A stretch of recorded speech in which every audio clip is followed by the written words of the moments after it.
सूरज की किरणों के साथ ही हुसैन और उसका साथी रफीक सफर के लिए तैयार हो जाते हैं। इस सफर के लिए उनके पास कोई आम सवारी नहीं, दोनों को ही इसे चलाना है। खुला समंदर और हवाओं के थपेड़े उनके मुंतजिर हैं। इन्हें समंदर का सीना चीरकर तकरीबन 2 किलोमीटर दूर वाक़ मैंग्रोव के जंगलात में जाना है,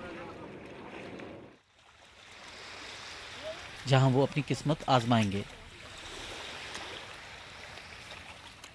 रात को समंदर का पानी जब उतरता है और छोटे छोटे जजीरे सर उभारते हैं, तो हुसैन जैसे कई बच्चे यहाँ पहुंच जाते हैं और उन्हें तलाश होती है एक मखसूस शिकार की।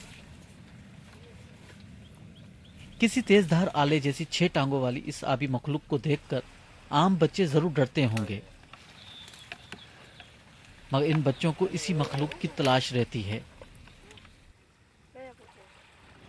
रोजाना 10-15 पे केकड़े पकड़ता हूँ। 20 पे चलता है हमारा। ये टांग टूटी हुई है उसकी, तो वो हमारे काम में नहीं आता है। मेहनत हमारी बर्बाद हो जाती है। हुसैन और रफीक के बरक्स बाज बच्चे डोरी में एक मखसूस मछली का टुकड़ा फंसाकर केकड़े पकड़ते हैं।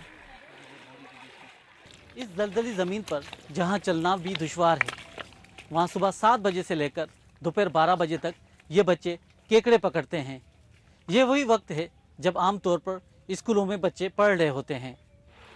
दोस्त को लूँगा, वो आएंगे, हम साथ में केकड़ा सब पकड़ के हम दोनों बेच के फिर हमको जो पैसा मिलेगा ना वो घर में देंगे।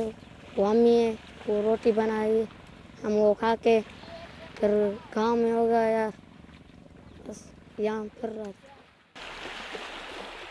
इन जजीरों पर अब पानी चढ़ने लगा है। हुसैन और रफीक को जल्द ही यहाँ से निकलना होगा। कई घंटों की मेहनत के बाद वापसी का सफर उन्हें मजीद थका देता है। आज उनकी मेहनत रायगा नहीं गई। कई घंटों की मेहनत का सिला सिर्फ 300 रुपए कोई बड़ी रकम नहीं, मगर ये छोटे शिकारी इस पर भी खुश हैं, क्योंकि कई बार तो उन्हें खाली हाथ लौटना पड़ा है। एक वक्त था जब रेडीकोट का माहीगीर खुशहाल इंसान था, क्योंकि समंदर भी खुशहाल था।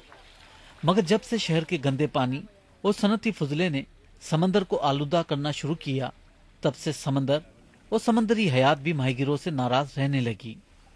अब माहीगीरों के घरों में गुर्बत डेरे डाल चुकी है और कई बच्चों से उनका बचपन छिन चुका है। रियाज सोहेल, BBC, कराची।